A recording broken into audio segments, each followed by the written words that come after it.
Commission on Human Rights CHR7 mipahigayon og surprise visit sa giingong Sekreto'ng Selda sa Station 6 sa Osawang Caliro Police Station. Giklaro sa maong buhatan nga ilang sutaon ang kamatuoran kung adunay basihan ang mga pasangil batok sa mga pulis. Samtang CCPO mihangop sa investigasyon sa CHR batok sa 13 ka mga pulis sa Station 6 nga gireklamo og robbery, extortion ug pagpanglugos. Ani ang report. Uban ni CHR7 Chief Investigator Leo Villarino ang mga babaeng reklamante nga nagsulob pa og PPE nga maoy mitultol sa giingong Sekreto'ng Selda. Sila ang mitimaan sa mga timailhan sa lawak diin sila gipahimutang human sila nadakpan. Nasayran nga gisikop sila sa naglahing higayon og dapit. Lakip na ang babae nga gisikop didto sa lungsod sa Minglanilla nga way warrant of arrest og mipasangil nga mikuha sa iyang salapi og milugos kaniya ang team leader sulod sa usa ka motel kaduha ka higayon. Walay lawak nga naabtan ang CHR kay saluyong bahin man sa istasyonan. Apan natumbok sa mga reklamante ang lungag nga gibutangan sa aircon, electric fan ug ubang detalye sa dapit. Posibleng giusab na kuno ang dapit nga gidad-an sa mga reklamante. Kaya nga nung butangan man nimo dito og aircon kung kani siya stock room. So ganong butangan man nimo og aircon kung stock room ni siya.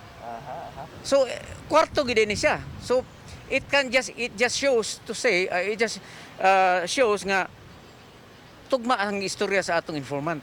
Giklaro sa CHR nga ang ilang gihimo mao ang pagsuta sa kamatuoran kung adunay basihan ang reklamo og sa samang higayon malimpyuhan sa mga pulis ang ilang kaugalingon kung masuta nga dili tinuod ang mga pasangil. Ang atong tuyo gid ani is to validate the allegations sa kaning informant na to. Samtang limitado ang pamahayag sa mga babae apan giklaro nila nga wa sila matorture. Sa pag-detain sa inyo diri ma'am, like unsa may gibuhat sa inyo ha? Sa pag-detain sa inyo diri na bay gibuhat sa inyo ha? Or wala detain lang? Wala. Ikuha na mo mga kwarta, alin ako sindahan. Kayon akong mga alahas. Samtang gihangop sa CCPO ang pakisusi sa CHR ug andam ang ilang buhatan nga makig-alayon. Gani mismo ang PNP ang nagpahigayon usab ug kaugalingong pakisusi. Whatever complaint, we will always welcome, and then we have to leave it to the IMIG for any investigation and validation.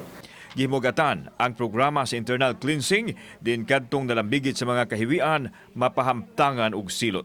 Makalaom ang publiko nga walay mahitabong pagtabon. Yes, as we have always said, nga wala tay pagtabon or